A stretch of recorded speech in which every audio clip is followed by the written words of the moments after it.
My next guest today is operating in the #1 mining jurisdiction in Latin America, that's Chile. International PBX has several projects in Chile, including the Copaquire project, located adjacent to two of the most important mines on the continent, Xstrata's Calahuasi and Teck's Quebrada Blanca. PBX recently released a scoping study that takes the company to the next level. And joining me today from PBX is the company's CEO and President, George Sookochoff. George, thanks so much for joining us today. Thank you. Glad to be here. You're operating in Chile, and according to the Fraser Institute, this is the third best mining jurisdiction in the world, the best in Latin America. What makes Chile so good? Well, we've been in Chile for approximately 15 years, and it's just a remarkable place to do business in. Going there for the first time, I have to recall my first time coming to Chile, and landing in Santiago, then driving north on Route 5, the main Pan-American highway running right up the country. And it's just remarkable what you see. Copper, you see this blue copper staining everywhere. I mean, right away you get this, you know for sure you're in copper country. And along the highway, the main highway, is just this hustle and bustle of trucks going back and forth, trucks moving mining equipment, bringing back down copper, iron ore. It's just remarkable.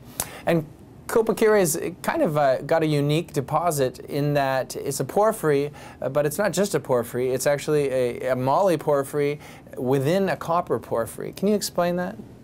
Our deposit, the Copaquire deposit, is very unique. It's unique in the sense that our moly is separate from the copper. And geologists and Chilean geologists have never been able to explain why. We have the only standalone moly deposit within Chile, if not all of South America. We haven't been able to identify any other ones similar to this. What that means is that we originally acquired the project for its copper potential. But understanding the geology a little more once we acquired it is that we had this later stage moly intrusion that popped up sort of into this copper porphyry, and this moly is a clean standalone moly. Mm-hmm. Well, why don't we look at your actual resource estimate numbers on shareno.net. Investors at home can go to www.shareno.net and look up your profile to see your actual 43101 data and make evaluations on the project. And what we do is type in your company name, and we've got it up here already, scroll down to the Copaquire project, and we can see, obviously, it's in Chile, it's a moly copper rhenium project, advanced stage, and you own 100% of this project.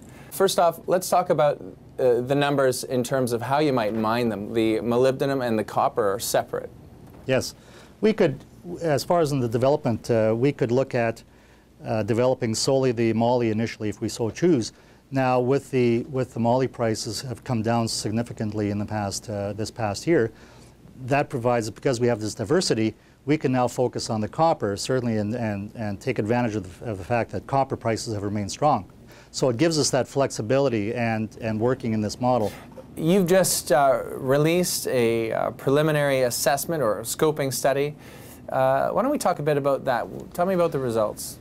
Well, first of all, I was very pleased with the numbers. Where the significance of these deposits come into play, actually, is when you start looking at the economics, and that's where the scoping study first gives the investors a chance to appreciate because of the sheer size of the tonnage, these grades translate into very good, huge sums. Huge sums, that's right. Well, exactly. And what that does to the project is it makes it very price sensitive too, right? You're in the PEA, we're looking at $11.50 moly, $2 copper, and at those prices, you're looking at a cash flow of $70 million, something in that ballpark. Now, at today's prices, it's a totally different ballgame. You're well over $1 billion, isn't that right? For every 25 cents, for example, for every 25 cents increase in copper, for example, the leverage to this, the sensitivity to this, increases the value by about $120 million. Wow. For every dollar of increase in moly, the financial model we have in this PA shows that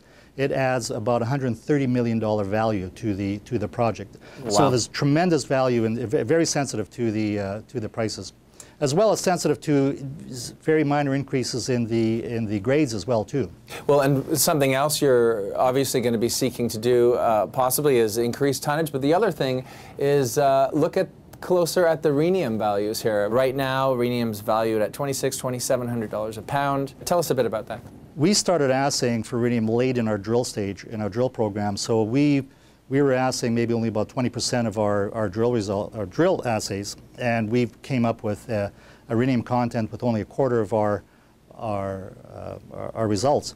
And that's included, those numbers are included in the resource, which we've put out in 2009. Subsequently, we went back and re-assayed all the remaining samples for the remaining rhenium, and we've sent that down to the labs, and we've got the results now. What we'll do with that is that we'll incorporate the new rhenium values into an updated resource, and subsequently in an updated PEA study and scoping study. George, what's the potential for expanding the deposit at Copaquire? Yeah, there's tremendous upside yet. As I said, we were only focusing on the moly core of this, which is a high content moly, which is approximately only about 20% of the overall copper porphyry.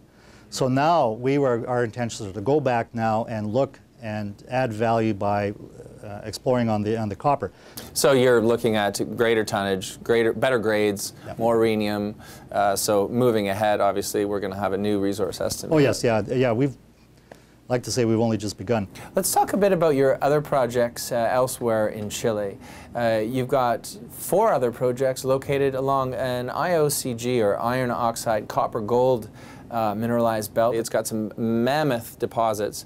Tell us a bit about IOCGs. First of all, I'd like to say that like all our projects down there, the Palo Negro, Hornitos, we have the Cerro Pintada, we have the Tierra de Oro. All these projects are 100% owned, and they're large land holdings. We take pride in the fact that we have put together large land packages. We're in the vicinity of the Candelaria mine, so we're in the IOCG, we're on the Atacama Fault, which controls these structures. And geophysics in IOCGs and typical are very important. Geophysics has been key in identifying the major deposits in Chile. So we focus on geophysics, and we look for similar signatures as existing deposits on our properties.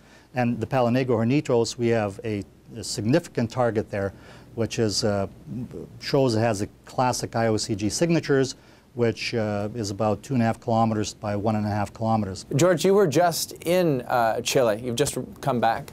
You had some talks there. What was the nature of those talks? What's interesting is that these companies, a lot of these companies, for example, the Chinese, we were talking with Chinese smelter groups, for example, that they themselves are looking for copper feed, for example. They're very concerned that they're looking in more of the long term, and they're concerned about the long-term availability of copper feed. And typically, all the deposits, the large deposits, have been either through mergers and acquisitions have been gone. And now they're looking at these levels that junior exploration companies have, where they either have projects at scoping level, like our Copaquire, or less, just to show that you have potential for a large deposit. And indications on our IOCGs, we have good targets, we have potentially large targets there, which could turn into large porphyry or IOCG deposits. And they're attracted to these now. And so it was on their call that I went down there and spent a couple weeks and had very, very productive meetings. Well, George, I hope you do find a successful JV partnership there. Well, I believe it will. We've certainly got the projects that have the size with the Copaquire. We've got the tonnage, and certainly well located. In our IOCG projects, we've got good size, their potential. The majors appreciate the size of our properties as far as in the area size, surface area size, as well as in the potential. This is what they're looking for. So I think we'll be successful down the road. Great. Okay, well, George, thank you so much for being here with us today. Appreciate it. Thank you.